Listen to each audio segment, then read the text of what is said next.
Welcome to the Coaching Clinic with John and Angie. The show for professional coaches who want to develop their skills and grow their business. Follow the show on your favorite podcast app. And join us every Wednesday for new episodes. Hey everybody, Angie here from the Coaching Clinic. I am going to be solo today. I do not have my counterpart, John, with me. But as you know, sometimes we do these little solo recordings. So I'm excited. I really was trying to think about what I would want to talk about that would be beneficial for all of you as listeners to the podcast. And something came up for me, and it's something that I have experienced. I'm sure John has as well, but guess what? He's not here. So we have to continue and forge on without him. But when clients ask you to give them feedback, I have had so many occasions, and I still do to this day. And this is not something that is about my growth necessarily, depending on what the response is.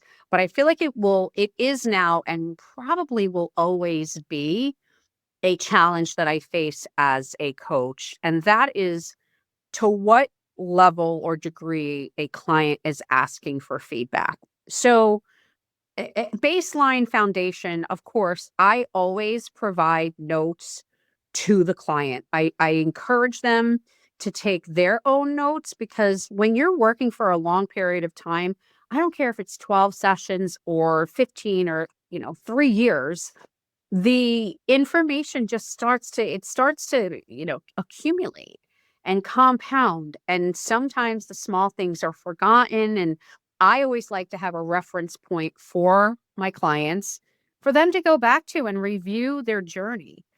So there's that.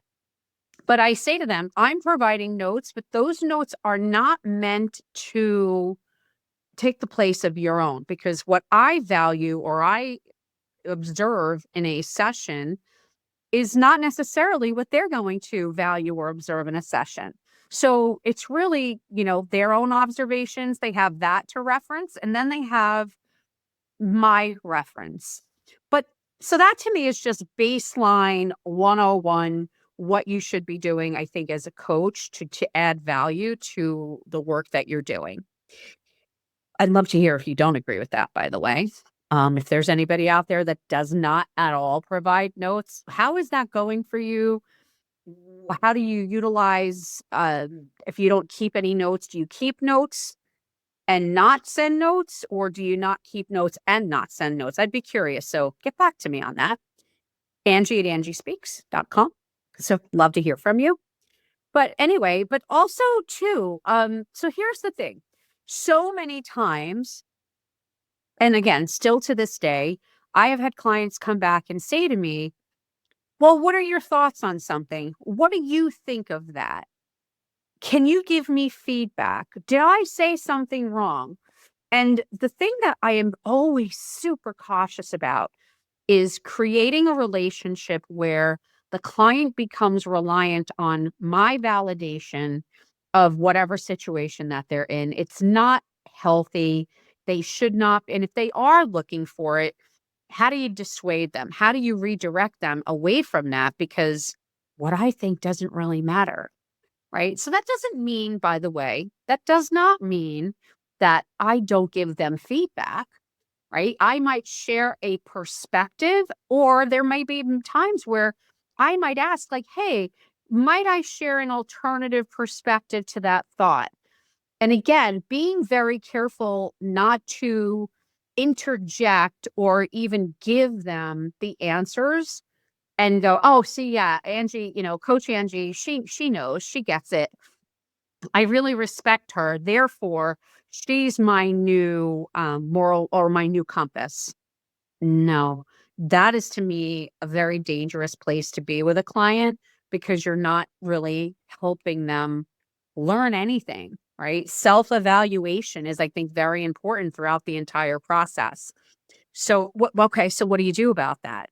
And generally, I will, if it happens, say 1 time or 2 times during a coaching relationship, the first and or second time, I might say, well, let me ask you this. I will follow it up with a question that basically volleys the question back to them and redirects them away from my thoughts back to their own.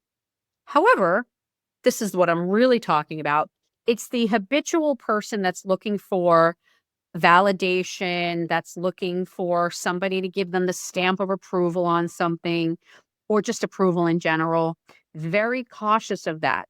Let me tell you about a time where I didn't even realize I was doing it. So now I'm even more cautious with what wording I use, but I was working with somebody and I said, and in response to something they shared, I said, "Oh my gosh, like that is so great of you," et cetera, et cetera. And I felt like it was relatively, benign, the comment.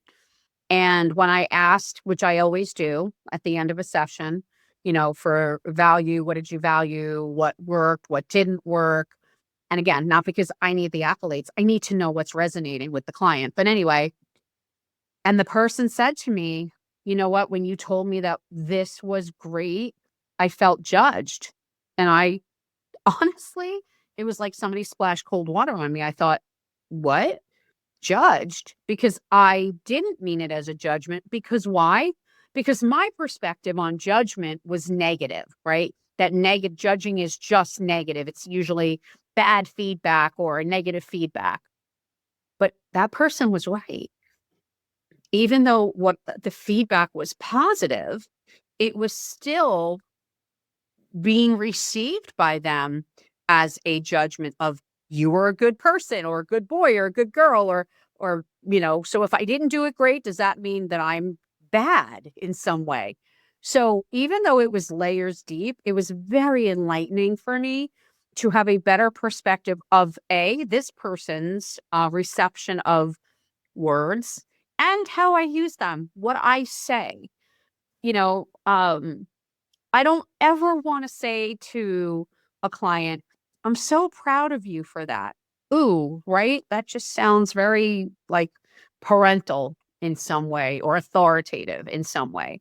So I am really careful about what words I use and how they could potentially be received as good judgment or negative judgment.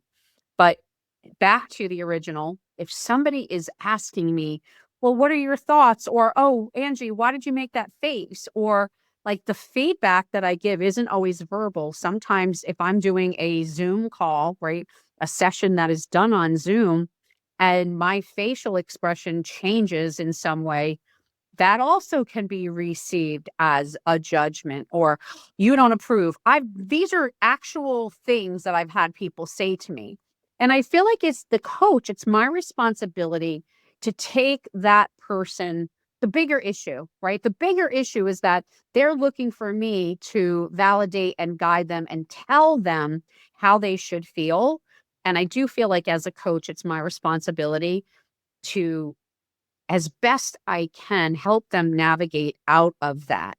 So when somebody incessantly, continuously asks for feedback or what do you think of that, I do not answer the question. And if it does happen more than twice, which is just my number, I don't know why. I think that to me then just illustrates a little bit of a dependency.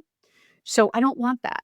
Right? I don't want that. So what do? I literally will take the time in either that session where I pause everything or in the following session, depending on at what point they ask me, "Well, what are your thoughts, Angie? Like, what did you value in our session today?"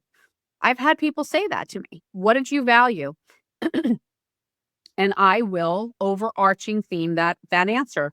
"I appreciate you showed up with vulnerability and create, and whatever that is." I'm making this up in the moment, but I definitely always put it back. But back to the pause, I generally will pause the session or address it in the next session and say, "Hey, there's something that I think we need to discuss here. And are you open to receiving this kind of feedback from me?" And I do ask the permission because what I'm going to say isn't necessarily warm, fuzzy, feel good. I am going to address that there is some kind of underlying need or a pattern of them looking for my approval, which I will not give. And are they okay with that? Are you okay with not knowing what my position is? Because this isn't about me. When you're telling me something, I'm not saying, well, I wouldn't do it that way. I'm a master coach. I have honed the skill of receiving people where they are at. Now, obviously, that's if somebody tells me they did something immoral or against my own ethical brain. I don't know, like they kicked a dog or something.